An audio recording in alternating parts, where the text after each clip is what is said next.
Olá, tudo bem? Vamos lá, pessoal, vamos entrando para iniciar a nossa live de hoje. Como reduzir custos de pós-obra. Júnior já entrou.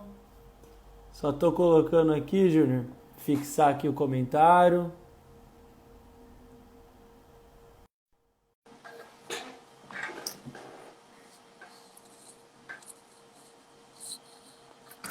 Tá entrando.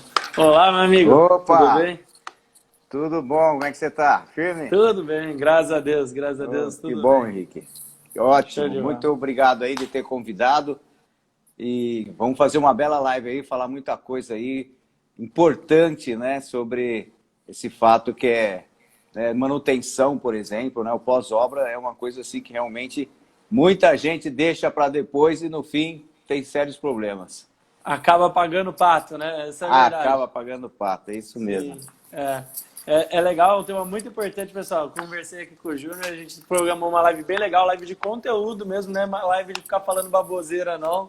Nossa live, pessoal, vai ser uma live focada aí, exatamente nisso que eu já fixei aqui embaixo, que são como reduzir custo com pós-obra, pessoal. Ou seja, na fase depois da entrega, como você reduzir o custo, um custo que muitas vezes pode resultar aí num problemão para você que está construindo, para você que trabalha numa construtora, enfim, pode acabar com a sua margem de lucro. Então é um tema muito legal aí que a gente separou hoje. Isso mesmo. Maravilha. E, Júnior, e se que você quiser bom. se apresentar... pode falar, por favor, desculpa. Opa! Então Quiser eu se vou me apresentar, fique à apresentar. vontade, por favor. Tá bom. Eu, né, me chamo Júnior Campos Prado. Eu, na verdade, aí tenho um bom tempo já aí, sou desses, vamos dizer, desses criadores de conteúdo aí, acho que dos mais antigos aí. Estou com 32 anos de formado.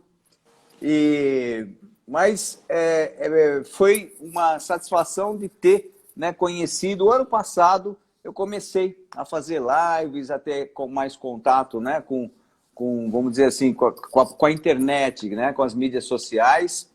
E eu acho que foi um grande avanço para mim. Eu estou aprendendo muito com essa interatividade, né, com vocês mais jovens. Eu estou tendo que me atualizar muito mais, né? Não somente no meu próprio trabalho, no meu dia a dia, que aparecem coisas novas, eu tenho que estar atualizado, como também agora, né, com os jovens aí me perguntando coisas e tal. E muitas vezes a gente tem muita noção de muita coisa, mas muita coisa também, a gente também tem que estar inovando, né? Tá usando a tecnologia. Eu sou do tempo ainda que a gente fazia, por exemplo, os projetos, os desenhos eram feitos à mão, né? O AutoCAD estava iniciando, então aí eu passei num processo muito grande, né? De toda essa evolução tecnológica e que é muito bom, porque eu consigo hoje diferenciar muito, né? O que é uma ferramenta que vai auxiliar, que vai acelerar o nosso processo, né, para chegar numa solução, né, e o que realmente é importante na essência.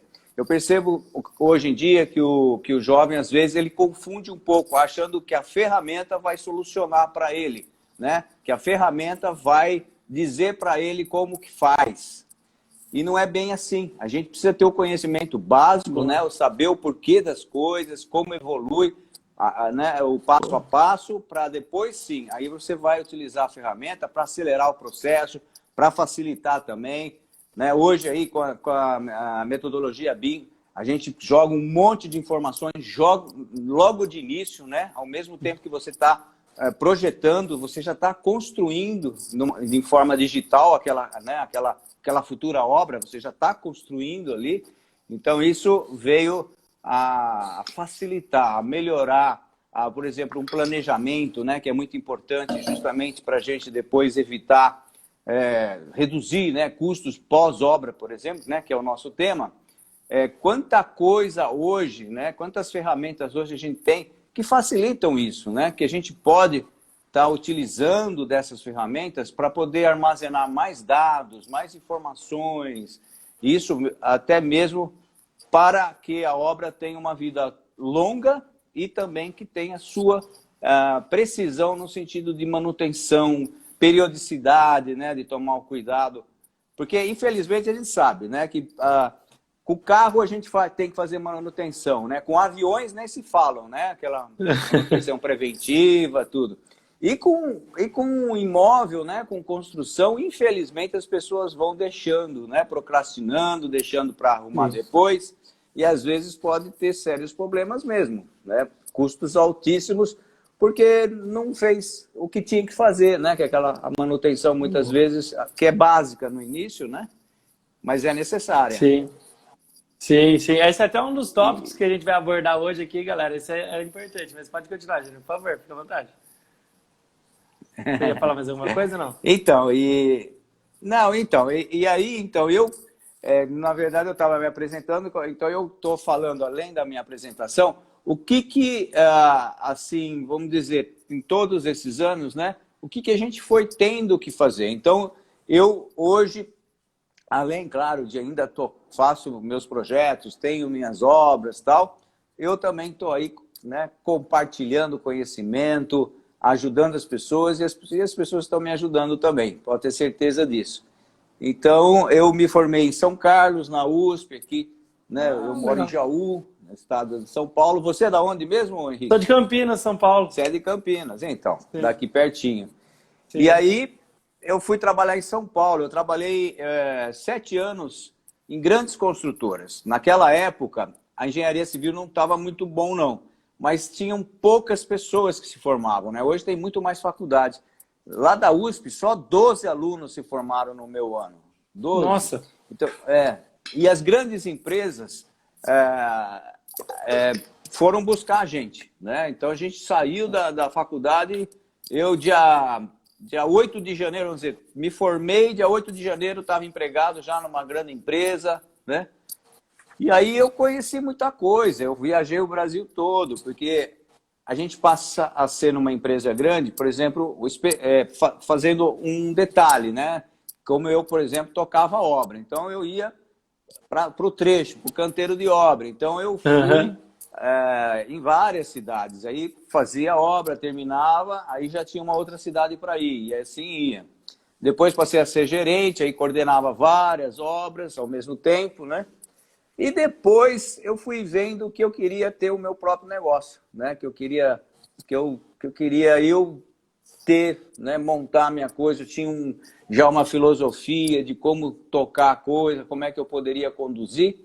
E aí sim, então eu voltei para o interior de São Paulo, achando que também teria uma qualidade de vida melhor.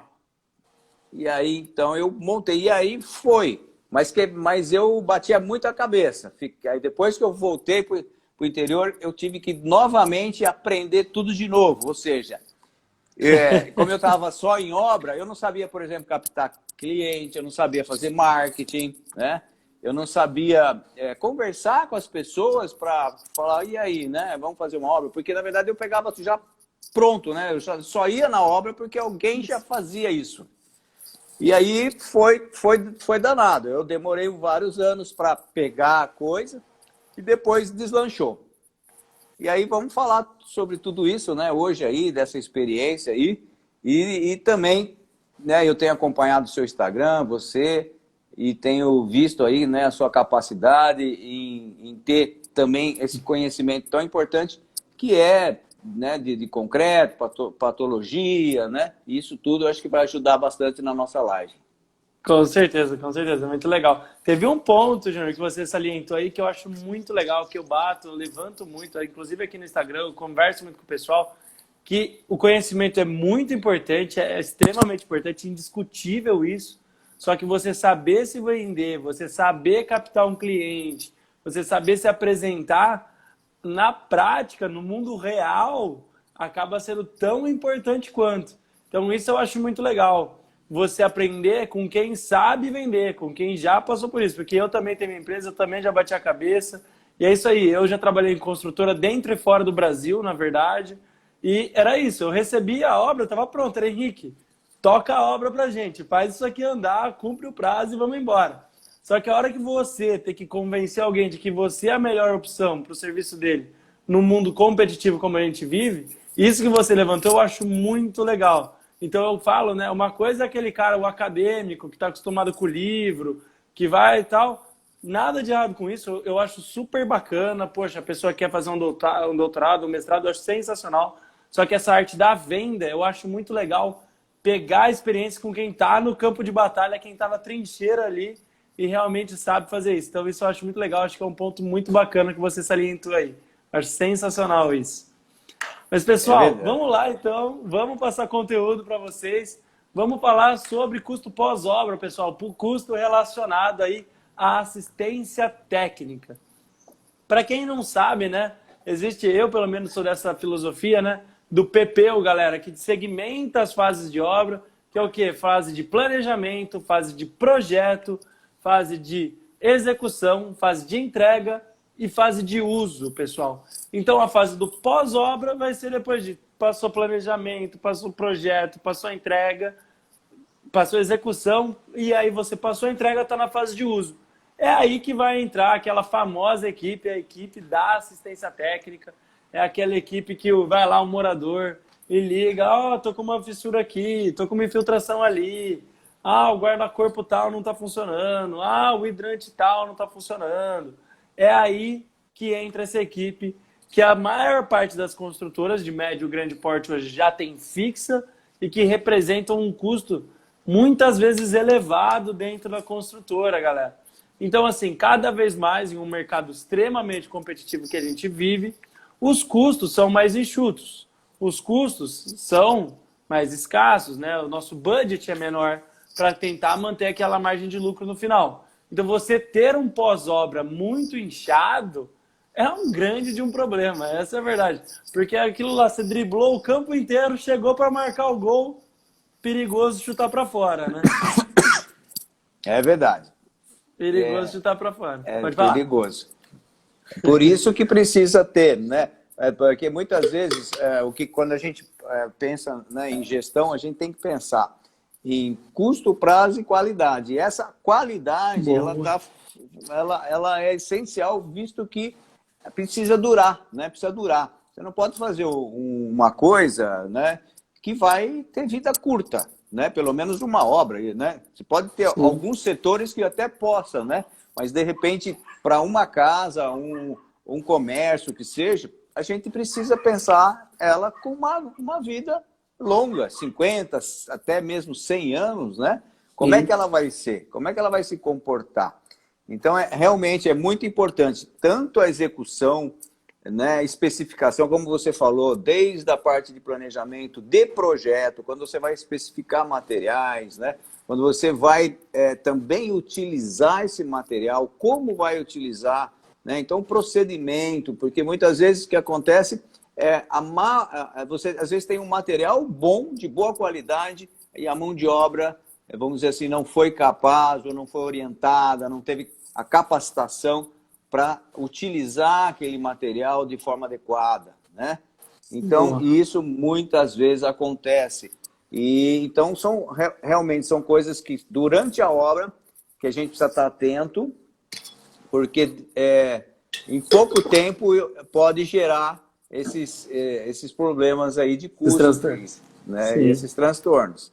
Então, realmente, é fundamental que se tenha essa visão, né, e como eu já falei, com a metodologia BIM, então, você facilita. Você tem ferramentas aí para você já construir sua obra de forma digital e depois você ir lá construir. Isso que proporciona? Menor imprevistos, né? Então, você praticamente já enxergou aquela obra construindo, então você já imaginou as etapas, Então, quando chega ali na execução, já está, né, a coisa programada, prevista, planejada, de forma que para ter menos erros, né? Erros sempre podem acontecer, mas quanto mais você ter esse planejamento bem feito, você vai evitá-los. E isso vai dar consequências boas, né? Se você evitando erros, você vai ter um pós-obra mais, vamos dizer, tranquilo, né? Sim, boa. Eu estava conversando com o Júnior, pessoal, a gente chegou meio que a uma conclusão, assim, a gente chegou num tripé, 3 pilares aí, que sustentam esse pós-obra, né? que é o que, pessoal? Que é o bom planejamento, e os outros dois eu ainda vou contar. Vou segurar aqui, que senão o pessoal já vai saber aqui nosso segredo aqui, Júnior. Então, vamos começar por esse que você já estava abordando, que você, Júnior, que é um especialista, ensina o pessoal aí. A gente já tem mais do que testemunhos aí do pessoal falando dessa parte que você ensina o pessoal, que é fazer um bom planejamento de obra, pessoal. Isso que fora do Brasil, se você for para o Japão, é 90% planejamento, 10% execução. No Brasil, não. No Brasil, a gente ainda tem aquela cultura errada, muito custosa, que é o quê? Da solução em obra. De, vamos com um projeto mais ou menos, não tem um projeto específico, não tem um detalhamento, aí chega na obra tem que fazer de improviso. Tudo isso gera custo, gera correria, gera patologia, tudo isso vai gerando problema. Mas isso eu vou deixar você abordar um pouquinho mais, Júnior, que eu sei que você é especialista aqui nesse assunto, não vou me intrometer. Não, você falou muito bem aí, é um exemplo muito clássico. Eu já vi leigo falar assim, nossa, lá no Japão em 10 meses faz um prédio de 30 andares, não sei o quê, aqui no Brasil não sei o quê, né? Demora não sei quantos anos para fazer, pá.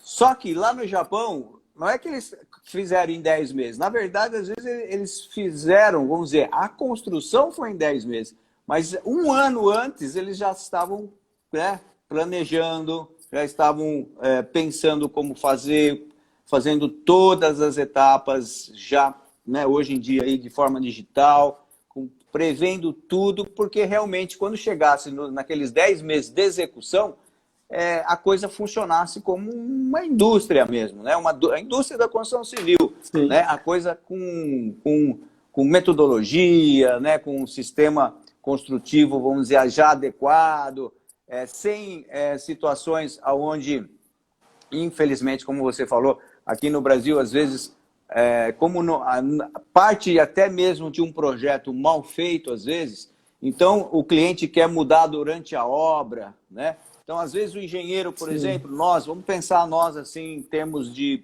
pequena e médias obras, né? Que acontece muito aí para quem está começando. O que tem que fazer? Primeiro de tudo, né, para você ter um bom planejamento, você vai fazer um planejamento em cima do quê? De um projeto, né? De um projeto bem feito. Então, quando você tiver um projeto, quanto mais detalhado, mais pensado, né? E também mais, vamos falar assim, ouvido, né? O cliente. Porque quando você realmente ouve o cliente, sabe, entende o que ele quer, né? Consegue pôr isso no papel e aí transformar num grande projeto, aí sim você vai ter menos problemas no futuro. Porque o que a gente vê muitas vezes aí, obras quebrando parede que foi feita porque o cliente, durante o projeto, não percebeu direito, não entendeu direito, aí chega na hora, não quero assim, vamos mudar isso, né? Então, quanto custa isso, né? Quanto custa de retrabalho, de material desperdiçado, mão de obra que, infelizmente, acaba tendo uma produtividade baixíssima por falta de uma programação, né? De um cronograma. Então, desgaste da equipe também, né? Porque desgaste. Você quer perder sua equipe e fica fazendo esse tipo de coisa. E até mesmo você como um líder fica ruim, né? Essa liderança, ela fica muito ruim. Sim. Então, vamos colocar aqui, como você falou assim, para a gente colocar meio, né, um passo a passo para facilitar. Então, ouvir o cliente, saber as necessidades, aí sim fazer um bom projeto. Aí a gente vai especificar, detalhar esse projeto, né? Tanto na parte arquitetônica, principalmente no início, é a parte arquitetônica mesmo, né? Então, a gente tem que fazer esse projeto num nível de detalhe que, vamos dizer, de acordo com a aprovação do cliente, que ele vai falando, é isso mesmo, estou gostando, pô, tá legal, né? Ou se não, aumenta isso, diminui aquilo. Então, você vai chegando no projeto, aí você definindo, você vai aumentando o nível de detalhe. Por quê? Porque além daquele projeto, vamos dizer, que eu chamaria de anteprojeto inicialmente, você tem o projeto executivo, né? O arquitetônico executivo, que é aquele que vai para a obra, é aquele que realmente vai comunicar aquilo, né, que você criou juntamente com o cliente que vai comunicar para o pessoal do canteiro de obra, lá para o mestre de obra, para o encarregado, né? E ele precisa entender. É claro que você está lá também para ajudar ele, né? Você não está lá para mandar nele, você está lá para ajudar ele a construir aquela obra, né? Ali é uma Sim. equipe, um está ajudando o outro, cada um tem sua função, né? Nós temos o engenheiro, vai ter essa função de estar levando um bom projeto, de estar já diante de um belo planejamento, aí você começa a fazer a sua programação, né? Então, o que é o planejamento? É levantar suas necessidades em cima daqueles projetos. Então, vamos dizer que você já tem o arquitetônico, fez estrutural, elétrico, hidráulico, e aí no planejamento você vai levantar. Então, vou precisar desses materiais, desse tipo de mão de obra especializada, né? Eu vou usar esse sistema construtivo, então vou precisar disso, disso, disso. E aí, diante daquilo que você já levantou, aí você vai programar a sua obra. Então, quando que eu vou usar isso? Eu vou usar, então, por exemplo, a fundação, eu vou começar com a fundação, então eu vou começar usando determinados materiais, determinada mão de obra. E aí, eu vou começar a formar um cronograma, né? Eu começo a imaginar a obra durante um período e sabendo que cada etapa tem um tempo, né, definido para ser executado aquela etapa da obra. E que tem etapas de obra que dependem de outra, né? Então, você não pode, tipo, muitas vezes querer chamar o pintor para pintar se você ainda não rebocou a parede, né? Então, ou seja, tem que ter uma sequência lógica das atividades. E tem atividades que são muito complicadas no sentido assim, que são críticas, e que são aquelas que se você não fizer, ela vai acarretar. Vamos dizer, se ela atrasar, não é que você não fizer, vamos dizer, se ela atrasar 10 dias, a obra atrasa 10 dias. Então, ela é crítica. Porque tem situações que você tem atividades que tem folga, que não depende, outras atividades não dependem tanto dela, né? Então dá para fazer em paralelo. Então você tem que o quê? Tá enxergando quais são essas atividades críticas, porque lá você tem que estar com o olhar, né? Porque se você atrasar ali, atrasa a obra toda, por causa de uma atividade, porque as outras estão dependendo dela. Então é isso aí. Na verdade, você vai, uma coisa vai acarretando a outra, leva. Então, aos cronogramas, você tem do cronograma físico, que é esse do tempo, você começa a ir levantando as atividades no planejamento, as necessidades, você pode fazer o seu orçamento, não é? Porque você já sabe quais materiais, já sabe qual a mão de obra, você vai transformar isso em valores, em números, né? De custos. E aí você começa a planilhar isso de uma forma de um orçamento. Agora, como você já tem um cronograma físico das atividades dividido em mês e você tem os valores, você consegue também fazer o seu cronograma financeiro. Então, você vai ter o cronograma físico e o financeiro, né? Então, diante disso tudo, então aí sim, esse é o mapa seu, é o material que não é para engavetar, é para depois que você for tocar a obra, você está com ele. Então, o que você vai olhar na obra? Como é que vai ser minha gestão? O que eu preciso ver hoje? Pega o seu cronograma. Que você fez lá no começo. Tá sendo feito isso? Não tá. Então, por que não tá? Vai ver. Então, foi previsto isso, mas não está acontecendo, então tem que ver aqui o que é que está acontecendo. Para quê? Para a gente, aquilo vai, os cronogramas vão dar para nós uma direção, né? Aonde a gente tem o foco no resultado final, tudo bem. Mas para chegar lá, nós temos um caminho que a gente fez nos cronogramas lá, né? As atividades e tal. Se a gente não tomar cuidado com elas, elas podem desandar. Você começa a atrasar as coisas. Se você não está olhando no mapa, você não percebe que está atrasando. Você não percebe que você está no momento crítico da obra. Você não percebe, às vezes, que você está gastando mais do que deveria gastar. Então, você tem que estar. Quem faz boa gestão está acompanhando a obra com o seu cronograma, certo? Sim, com certeza. E aí sim você vai evitando, claro, os erros em obra, né? Que são os grandes erros, são os que geram atraso, que geram custos altos, tá? E claro, tudo isso tem que acompanhar com a qualidade que a gente falou, né? A qualidade, aí sim, ela vai... eu não sei, eu vou falando, eu estou já falando nos outros itens, né? Que era mais só o planejamento aí. Mas o planejamento, na verdade, é uma palavra que, apesar de a gente pensar em planejamento, o certo seria o levantamento de todas as necessidades diante do projeto, né? Depois já vem a programação diante dessas necessidades, como que eu vou programar. E aí, então, se estende, né? Aí vai, mas eu vou falar por aqui, porque depois tem um outro assunto, senão eu já falo tudo de uma vez só.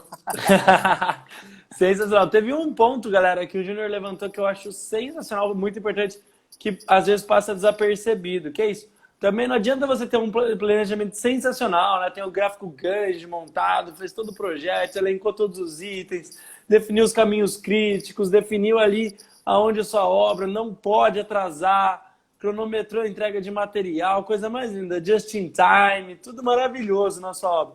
E aí pega o pessoal de obra aí, põe na gaveta, galera. Ah, não, pô, eu sempre toquei a obra sem isso, eu não preciso. Então, é muito importante, pessoal, o quê? Treinamento da equipe executiva também.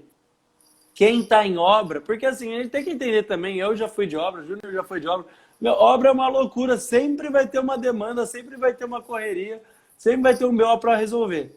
Então, assim, é muito importante a gente ajudar a gerar essa cultura da importância do planejamento na obra, para ver como algo benéfico, e não como uma dificuldade, não como um problema, não como uma burocracia, aquele planejamento. Ah, poxa, eu vou ter que ficar atualizando planilha, eu vou ter que ficar olhando se eu estou acompanhando ou não.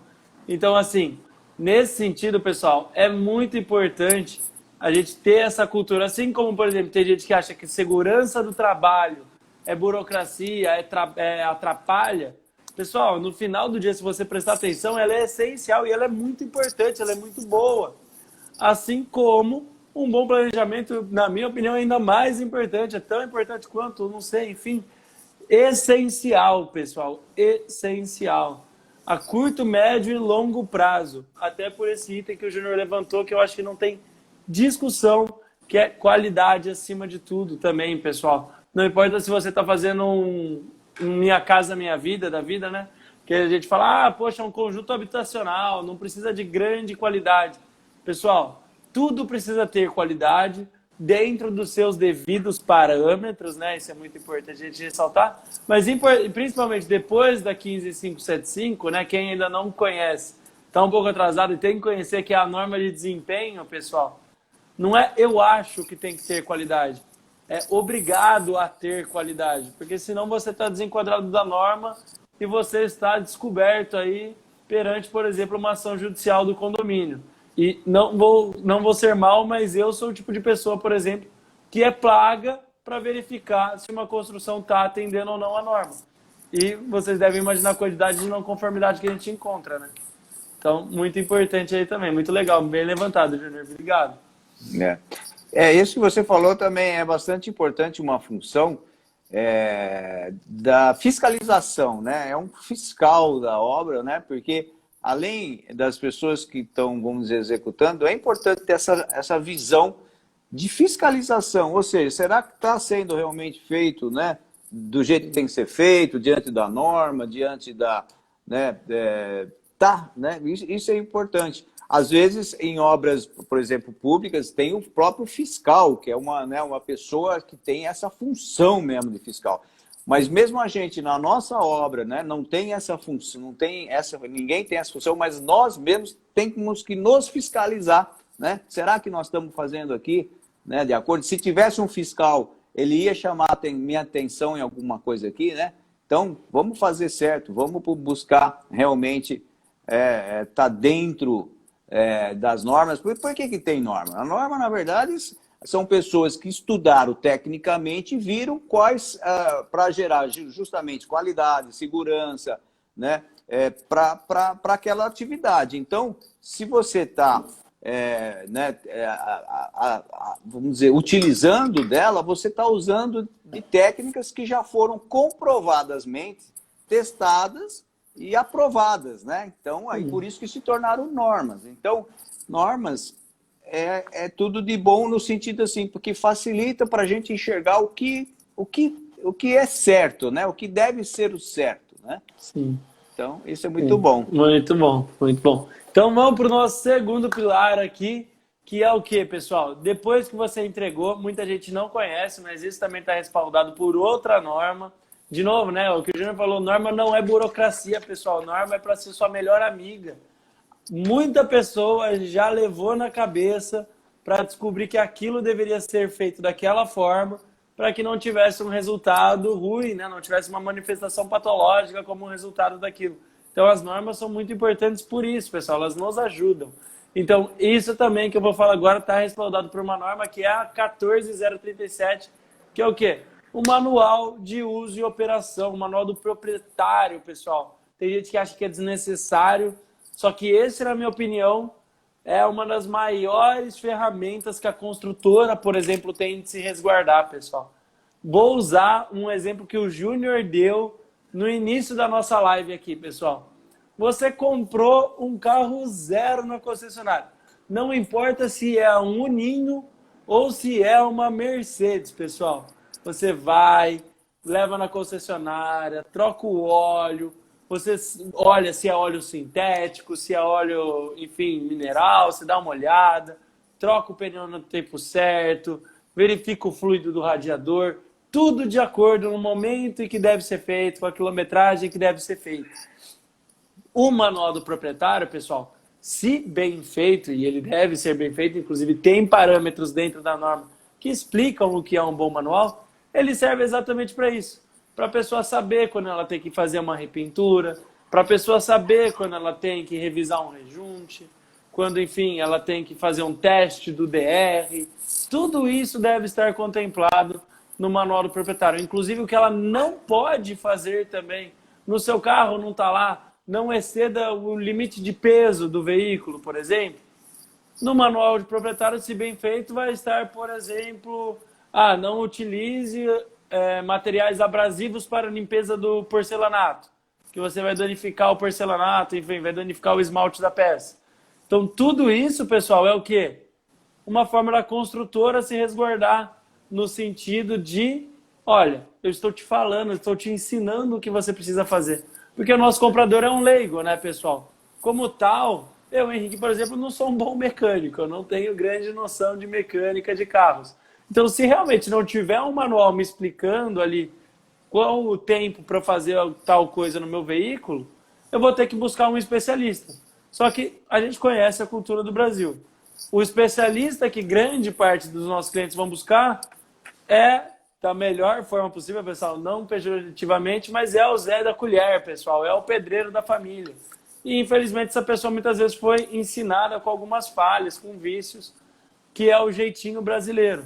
Então, a gente tem que tomar muito cuidado com isso. Mas vou deixar o Júnior complementar aqui um pouco, senão eu fico falando sozinho.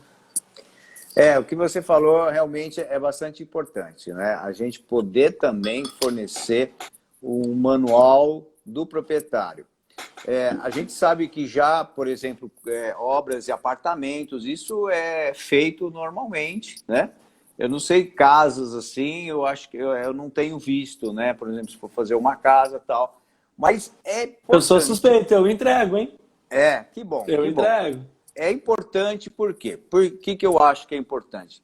Até mesmo como a garantia, faz parte, né, de você garantir que aquilo que existe ali, né, naquela casa, por exemplo, naquele apartamento, né, que você utilizando como deve ser utilizado, vai te dar, vamos dizer, aquilo que você precisa, né? Te garante aquilo que você precisa.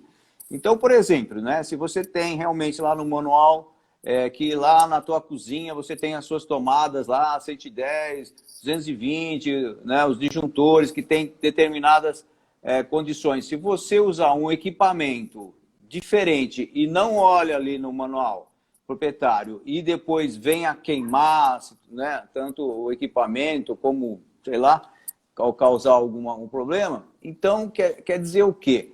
Muitas vezes, se você não tem um manual, de repente o próprio cliente pode vir em cima de você, fala, pô, você não fez isso, você não fez aquilo. Agora, com o manual, fala, não, estava aqui, foi feito dessa maneira, realmente, né, esse equipamento não está adequado para essa situação, faltou olhar no manual. Então, você já passa, né, vamos dizer, essa responsabilidade para o cliente, né? Ele está adquirindo e ele está sabendo, juntamente com um documento, que é esse manual, que vai mostrar para ele, né, que o que ele pode e o que ele não pode fazer ali. Como você falou também, às vezes o simples material de limpeza que não seja apropriado, ele vai danificar. E aí aquele cliente vai lá e vai falar: pô, Júnior, você me colocou um material lá ruim, que eu só passei lá o produto lá e tal. Por mais que você vai explicar, é complicado. Agora, se ele tem um manual, ele mesmo vai falar assim: nossa, realmente, devia ter olhado, né? Sim. Então, isso realmente é importante, não só para essa situação de garantia, mas também para o proprietário consciente poder, né, se programar, ver, comprar um equipamento, de repente, que ele possa usar, ou se não, ter que mudar. Às vezes tem que mudar, realmente. Às vezes, né, aí a tecnologia vem com máquinas diferentes, né, principalmente equipar a cozinha, e às vezes precisa ver lá, olha lá, nossa, o meu cabeamento aqui, né, precisa de uma bitola diferente. Então, é a hora que vai lá, arruma, tranquilo, isso gera menos custos depois, né? Porque Sim. você não vai queimar o aparelho, você não vai... E, então, isso daí é realmente bastante interessante. Isso vai reduzir bastante o custo, que é o tema da nossa live aqui, né? Você tendo o manual do proprietário. Perfeito. Uma coisa que eu quero ressaltar, pessoal, quando eu falo de reduzir custo, né? Quando eu e o Júnior, a gente se dispôs a montar essa live aqui para vocês, né? Passar um pouco sobre esse conteúdo, falar, vamos reduzir custo no pós-obra. Não quer dizer que a gente só está falando que isso é bom para a construtora, pessoal. Isso é muito bom para o usuário também. E por que isso é bom para o usuário? Se você está reduzindo o custo com pós-obra, se a gente pensar a fundo nisso, o que a gente está falando? Quer dizer que teve menos anomalia no final da obra. Quer dizer que teve menos manutenção que não estava prevista no final da obra. Então não teve você morando no seu apartamento, aquela infiltração aparecendo. Não teve você morando no seu apartamento, ter que vir a equipe da assistência técnica ficar selando trinca. Não teve que vir desentupir ralo. Então, isso é muito importante. Porque se a gente olhar como empresa, como construtora, isso é essencial, pessoal. O mercado hoje não vem, eu não vejo mais, pelo menos a minha empresa não tem essa ideologia. Lógico, existem empresas de todos os tipos, mas eu acredito que o Júnior vai até concordar comigo. Eu não vejo mais o imóvel como um commodity, né? Como um item. Ah, é uma casa, toma aqui, é um item padrão. Não, pessoal, eu vejo muito como uma prestação de serviço. Então a pessoa vai falar: poxa, eu comprei do Henrique, olha o serviço que ele me entregou, olha a tranquilidade que ele me deu. Eu passo confiança. E mais do que nunca, é lógico, poxa, mídia social é importante, galera. Lógico que mídia social é importante. Ah, fazer Google Ads é importante? Lógico que Google Ads é importante. Só que, pessoal, eu acho que nunca vai se vencer essa ferramenta que é o boca a boca, galera. Uma boa indicação, ela, primeiro, só dura se o que você entregar for de qualidade a longo prazo. Porque, principalmente depois que inventaram a internet, não tem jeito. Você pode mudar para Rondônia ou você pode ir lá para o Paraná. A pessoa vai ter informação de quem você é e o que você fez. Assim, num clique, pessoal. Então, assim, foco em qualidade sempre. E você tendo essa tranquilidade, você tendo esse respaldo dos seus clientes, pessoal, isso é muito importante. Por exemplo, se você entrar na minha página do meu curso, ou na página do Júnior, eu dando até uma olhada na página dele lá. Olha a quantidade de depoimento de pessoas falando: poxa, olha que legal aqui, o curso do Júnior me ajudou, passei a ter resultados, isso e aquilo. Pessoal, isso é a mesma coisa se você estiver construindo uma casa. Às vezes alguns alunos meus falam: ah, Henrique, como é que eu mostro para o meu cliente? Só se eu tiver muito serviço? Eu falo: olha, você quer amplificar seu resultado com poucos clientes? Colha depoimentos dos seus clientes para as pessoas verem o que você faz, para as pessoas ganharem confiança no seu serviço. Então, assim, para você colher o depoimento, o que você vai ter que ter feito? Vai ter que ter feito o serviço de qualidade. Não tem jeito, pessoal. Então, assim, isso do manual do proprietário, ah, Henrique, legal. Então é uma forma de eu lavar minhas mãos como construtora, passei o BO. Pessoal, se você olhar bem, na verdade você está dando ferramentas para o seu usuário, para ele poder ficar tranquilo com o imóvel dele. Ninguém quer estragar o próprio piso, ninguém quer entupir o próprio ralo, ninguém quer danificar a impermeabilização do apartamento, ninguém quer dar uma pane elétrica, ninguém quer dar um curto no apartamento. Então, assim, se a gente olhar como um todo, no final do dia você vai estar se ajudando e no final do dia a pessoa ainda vai olhar e falar, olha, a construtora do Henrique, a construtora do Júnior, definitivamente elas estão preocupadas com o nosso resultado, com o nosso imóvel, com o nosso sonho aqui. Então isso é muito importante também, pessoal. Sem dúvida. Isso realmente faz muito parte do pós-obra, no sentido de que dá tranquilidade, dá um trabalho no sentido de benefício, né? Dá um benefício muito grande para o cliente, porque ele enxerga todo o cuidado, né, que foi feito na obra e dá a importância do cuidado que ele precisa ter também, né, com aquele prédio, né? Então, é muito interessante isso, é muito importante essa valorização, né? Até a Tatiana, que deve estar assistindo aqui, que ela é uma aluna nossa, ela estava falando, né, sobre diferença de preço e valor. Então, aí como você agrega valor quando você faz um manual para o teu cliente. Então, e aquilo que você falou, a repercussão disso, né, perante as pessoas que estão conectadas com esse cliente, em relação a você, vai ser muito positiva, né? Ele vai só falar bem. E ele vai, muitas vezes, até pegar aquele manual e mostrar para os outros, né? Porque ele vai estar orgulhoso da casa dele pronta, né? Do engenheiro dele que forneceu um manual, e aquilo, então, vai se propagar. E, realmente, como você falou, é a melhor propaganda, né? Você pode fazer toda a mídia social, a gente vai ter um grande alcance. Mas o boca a boca é que vai realmente nos trazer o diferencial, e aí começa a virar aquela bola de neve, né? Ou seja, é um boca a boca aqui, vai, quando você vê, passa a ter aquela cultura, né? Você cria essa autoridade realmente, as pessoas te enxergam como, né, um especialista, um entendedor do assunto, e aí fica bom tanto para ele como para a gente também, né? Porque a gente começa também a se sentir bem, feliz por isso. Lógico, é lógico. Eu sempre brinco, pessoal, eu sempre penso na conversa do churrasco de domingo. Então você imagina a pessoa que comprou uma casa de você, comprou um imóvel de você. Isso é por isso também que eu entrego, além de tudo, é um dos motivos que eu entrego o manual, mesmo que a minha empresa esteja fazendo uma casa. Imagina ele no churrasco de domingo, ele chega para o amigo, não, olha aqui o manual da minha empresa. E, pessoal, quando você compra uma casa nova, o assunto da sua vida é sua casa nova, não adianta. É que nem uma pessoa que compra um carro novo, o assunto se torna o carro. Então, assim, ele fala, olha aqui o manual. Você imagina a cara da pessoa que está ali do lado dele, fala, poxa, mas eu não tenho manual de obra, era para eu ter um manual da minha casa? E ele vai perceber, olha a diferença do serviço que foi prestado para mim e para ele. Ele vai falar, poxa, da próxima vez eu já sei que tem alguém que presta muita atenção e toma muito mais cuidado com as minhas necessidades.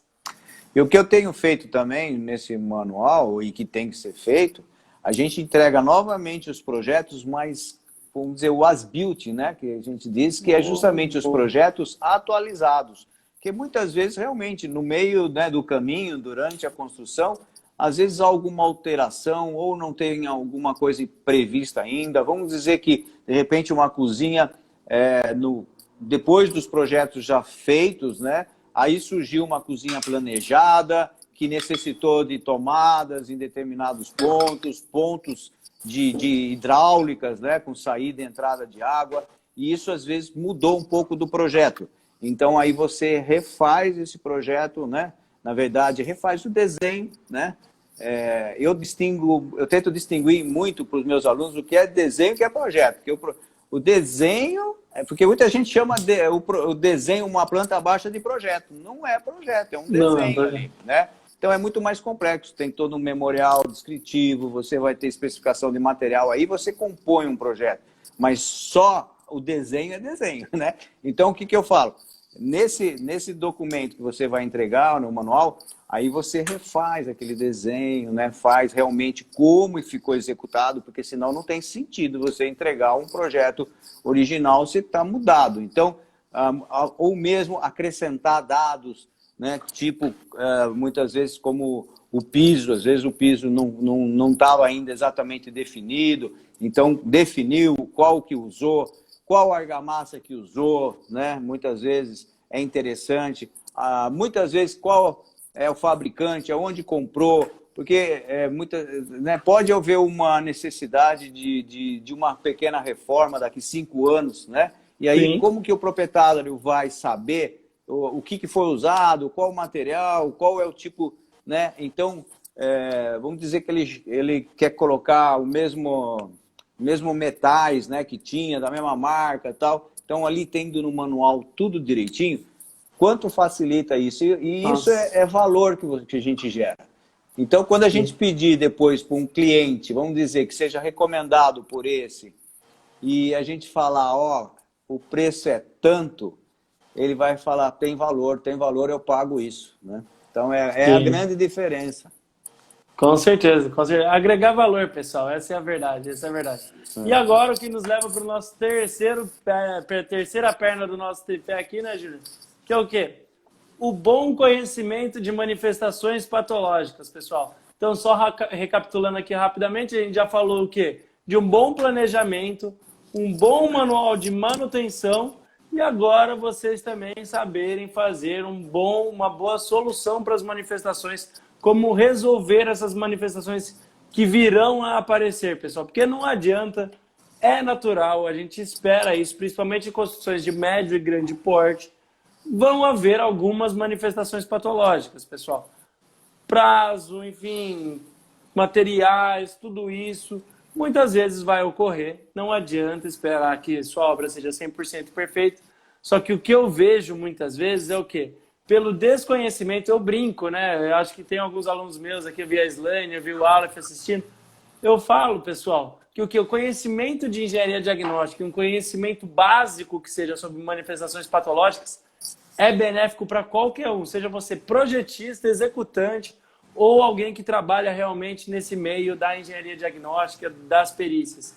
Por quê, pessoal? O tanto que eu vejo, eu tenho vários amigos de assistência técnica, né? Esse pessoal fazendo e refazendo o serviço 2, 3 vezes, pela simples falta de conhecimento do material certo, do método certo e da correção adequada, é muito dinheiro, equipe e tempo que eles perdem por uma simples falta de know-how. Então, isso é muito importante, pessoal. Senão vocês vão ficar dando aquele famoso, né, soco em ponta de faca. Fica rodando, né? Você concorda comigo, Júnior? O que você acha? Não, concordo. Realmente, aí já cai realmente na qualidade mesmo, né? De você estar prevendo. Porque a construção civil, realmente, a gente mexe com milhares de itens, né? Até é difícil a gente contar quantidades, né? Desde um prego, né? Quer dizer, né? Desde a hora que você está começando a escavar o solo lá para fazer a fundação, até a última peça que se coloca no acabamento, são milhares de itens. E muitas vezes esses itens, eles estão, vamos dizer assim, que nem o concreto principalmente, né? Eles estão unidos, né? Eles fazem uma peça só, né? Um elemento estrutural. Sim. E tem ali uma variedade de materiais. E muitas vezes, além disso, você tem contato com outros materiais que têm coeficientes de dilatações diferentes, né? Você tem influências tanto de deformações, né? Então, é muito complexo realmente. Então, esse tipo de coisa, se não, né, tomar alguns cuidados, muitas vezes não é ali no momento da construção que você vai perceber, é depois, né? E aí vai gerar os custos pós-obra. São aí começa, vamos dizer, aquela obra a ter alguns detalhes, algumas feridas que a gente fala, que é as doenças, né? As patologias, né? Então começa a surgir problemas muito porque a gente vê impermeabilização, né? Então é pintura, né, se estragando por falta de impermeabilização, são trincas, às vezes por falta de uma verga, de uma contraverga. Então, às vezes, desde coisas simples até de coisas mais complexas, às vezes, né, de regiões que estão mais aí sujeitas à maresia, a litorais, que então tem as ferragens, corrosões, né? Então, tudo isso precisa se situar. Então, muitas vezes o cara morou sempre no interiorzão, vai para o litoral, precisa conhecer quais, né, o que aquilo pode afetar, né, como aquilo pode, né, qual os efeitos que podem gerar o fato de ter um clima diferente, né, uma situação química que pode gerar, né? Então, realmente são coisas que precisa tomar cuidado, ver, analisar, perguntar. Chegou numa região nova que não conhece, né? Procura se informar, como é que, né? Por que usa determinado material ali, diferente de outros lugares? De repente você vai perceber que é por causa, né, de algumas características do local, né? E isso você nunca pode achar, eu sei de tudo, vai chegar lá, fazer o que você sabe, de repente você vai se dar mal, porque às vezes tem motivos, né, de determinados locais utilizarem materiais diferentes. Então, é tudo isso aí. Sim, sim. Você levantou um ponto que eu acho muito importante, que é o quê? Não é porque você fez em um lugar deu certo, é aí que bate, né? Quem nunca ouviu, galera? Se você nunca ouviu, você não trabalhou em obra, essa é a verdade. Quem nunca ouviu aquele clássico, eu sempre fiz assim, eu trabalho assim há 30, 40 anos e sempre deu certo. O Júnior levantou uma coisa importante, pessoal. Primeiro, não é porque você faz assim há 30 anos que tá certo, tá? Mas segundo que o Júnior levantou, não é porque você faz isso assim aqui e isso dá certo, que você vai fazer isso em outro local e também vai funcionar. Tem muitas questões que tem que ser levadas em consideração, pessoal. Tipo de solo, tipo de clima, situação de exposição, não vento, só... né? Exato, Vento, você viu o que aconteceu em Santa Catarina ali. Nossa, muitas vezes foi triste.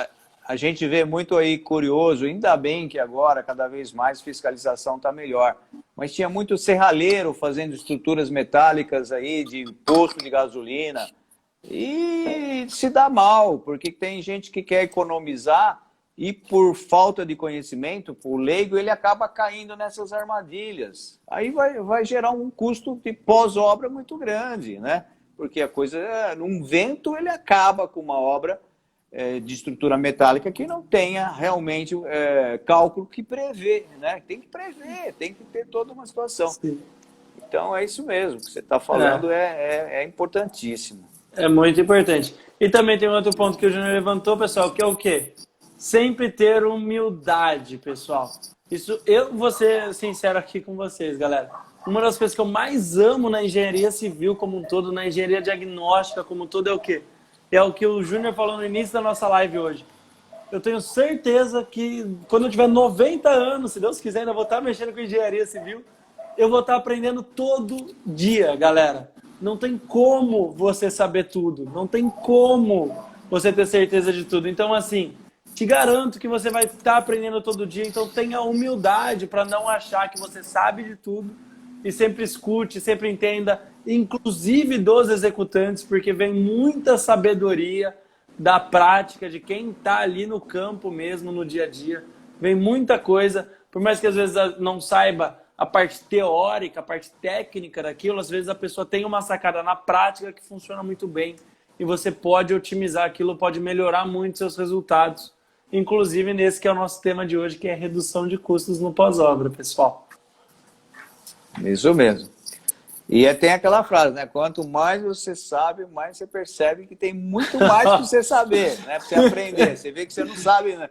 Porque aquele cara que se diz, eu sou consultor, eu sei fazer, já faço de tudo, não sei o quê, toma cuidado, porque muitas vezes é um cara que não se dá a liberdade, né, de ter uma mente mais ampla, de estar procurando aprender mais ainda, né, de estar observando as diferenças que podem ocorrer, porque quanto mais a gente sabe, mais a gente percebe que tem mais coisa para aprender.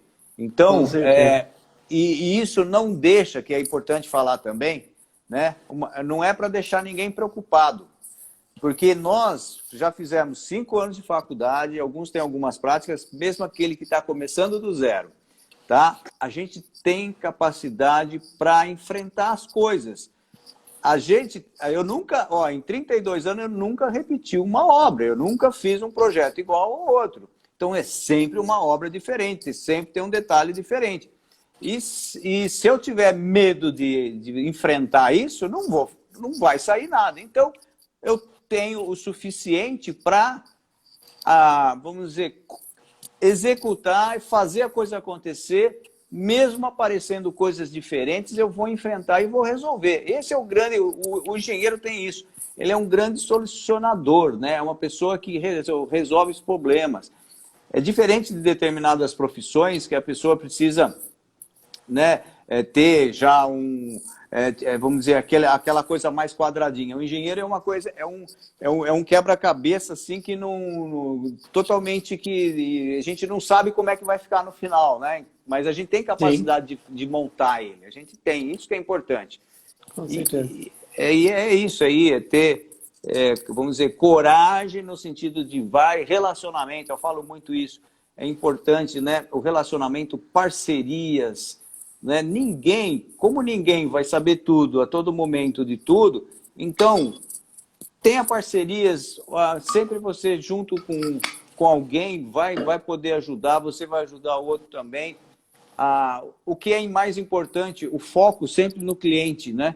Ou seja, a gente está fazendo tudo isso para alguém nos pagar e o cliente tem que estar satisfeito, não é?